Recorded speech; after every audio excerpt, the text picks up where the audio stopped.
नमस्कार। कल्कि भगवान के आदेश पर अपने धर्म के साथ चलने पर जोर दे रहा हूँ। कोई माने या ना माने। यह बात शायद किसी ने बताई नहीं होगी। हमारा धर्म, हिंदू धर्म सबसे महान धर्म है। क्योंकि ये किसी ये किसी ने या बहुत कोई लोगों ने बताया होगा। बताया भी तो लोगों ने ज़्यादा महत्व नहीं दिया। छोटे-छोटे नियम हम लोग मानना नहीं चाहते हैं। वेस्टर्न कल्चर जो है, वेस्टर्न कल्चर को ही ज़्यादा मानने लगे हैं। क्यों ना आगे चल के हमको कष्ट हो, ये मंजूर है। लेकिन अपने ही धर्म पे सवाल उठाने लगे हैं। पिछले जन्म का जो कर्म है, उसको नहीं मानते हैं। बस कहते हैं कि वो व्यक्ति पूजा पाठ नहीं करता है, तो इतना उन्नति कर गया। पर कैसे कभी सोचे हैं? कहीं ना कहीं उसके पिछले जन्म का कर्म उसके साथ है, इसलिए उसके उन्नति होते रहती है। लेकिन हमारे साथ तो पिछले जन्म का कर्म है ही नहीं। जो इस जन्म हमको मिला है, उसको सुधारने का मौका मिला है, और हम अपने धर्म को मानते भी नहीं है। तो हमारे परिवार में या हमको दुख तकलीफ नहीं होगा तो क्या होगा? जब दुख तकलीफ होता है तो हम सवाल करते हैं, भगवान को ही दोष देने लगते हैं। क्या भगवान को दोष देने से अपना दुख तकलीफ दूर हो जाएगा? शायद नहीं। अपना दुख तकलीफ को दूर करने के लिए सबसे पहले अपने धर्म पे अटूट विश्वास रखना होगा।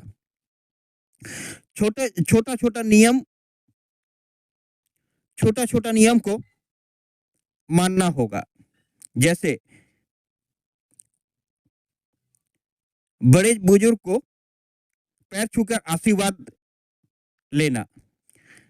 मतलब क्या है? क्यों बड़े बुजुर्ग का पैर छूते हैं?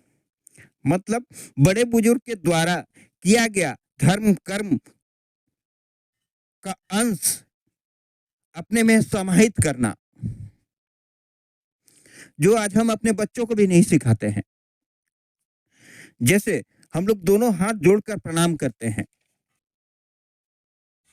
हमको पता भी नहीं है इससे फायदा, ध्यान देने वाली बात है।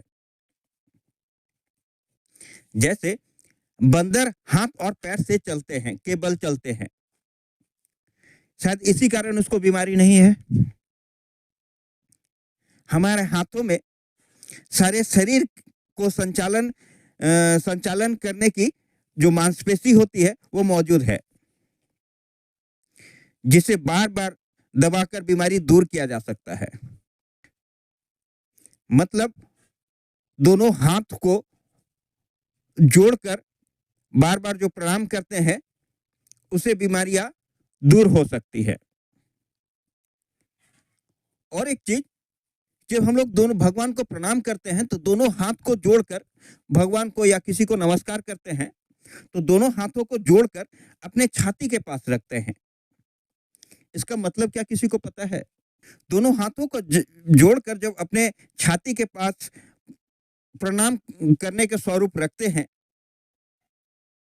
या सर के ऊपर में हाथ उठाकर हाथ जोड़कर प्रणाम करते हैं, तो इसका कुछ अर्थ है, कुछ मतलब है। अगर हम दोनों हाथों को जोड़कर अपने छाती के पास रखते हैं, अर्थात अपने हृदय चक्र से अभिनंदन, किसी भी व्यक्ति विशेष को उसको अभिनंदन करते हैं अपने हृदय चक्र से। और जब हम अपने दोनों हाथों को जोड़कर सर के ऊपर करते हैं, भगवान को अभिनंदन करते हैं। क्योंकि हम लोग इतना जानते हैं कि स्वर्ग ऊपर में है, या आसमान में है या किसी और लोक में है, ये हम लोग मानते हैं, जिसके कारण सर के ऊपर हम लोग हाथ रख के प्रणाम करते हैं। क्योंकि शायद ये भी हम नहीं मानते हैं कि हमारा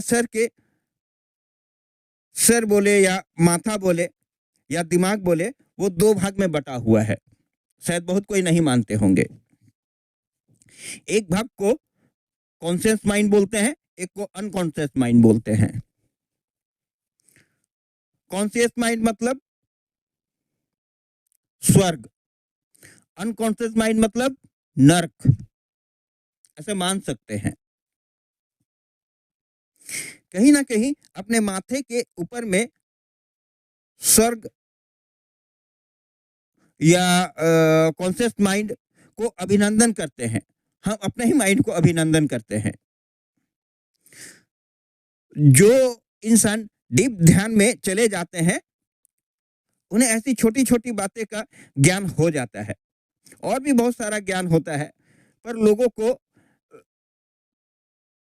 विश्वास नहीं दिला पाते।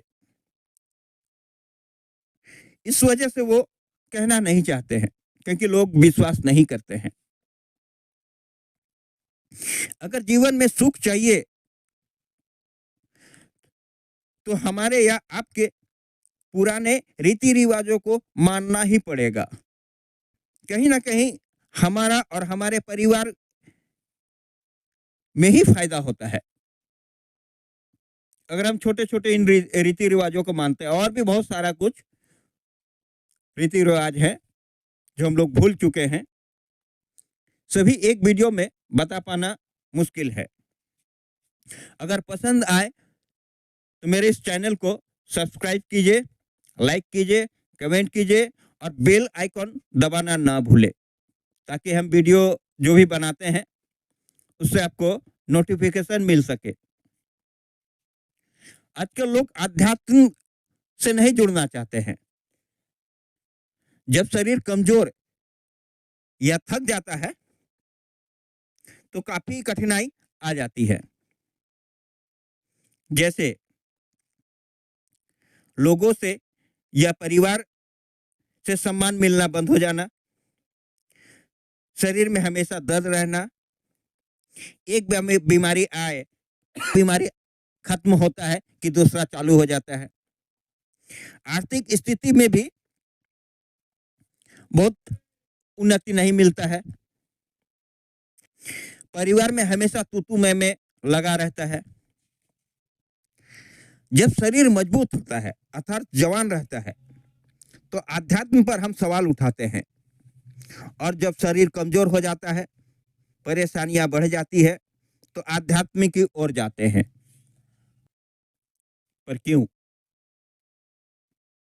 जब शरीर कमजोर हो जाए तब हम आध्यात्म में जाएंगे? नहीं, पहले से आध्यात्म की ओर जाके शरीर को मजबूत बोले या अपने आत्मविश्वास को मजबूत करे। जो लोग ऐसा करते हैं उनको पारिवारिक सुख, शारीरिक सुख, बीमारी से दूर और बहुत सारे समस्या से दूर होते हैं। इसीलिए लोग आध्यात्म की ओर जाते हैं। ये आध्यात्म आपका विश्वास है। आपको जितना गहराई और जितना विश्वास होगा आध्यात्म पर, उतना ही आपको शारीरिक सुख, पारिवारिक सुख, मन में शांति अवश्य आएगा। अगर विश्वास नहीं होता है, जो लोग विश्वास नहीं करते हैं आध्यात्म पे, कहीं ना कहीं उनको तकलीफ जरूर होता होगा, चाहे इस जन्म में हो, चाहे उस जन्म में हो, चाहे जैसे भी हो, मिलता ही मिलता है। धन्यवाद।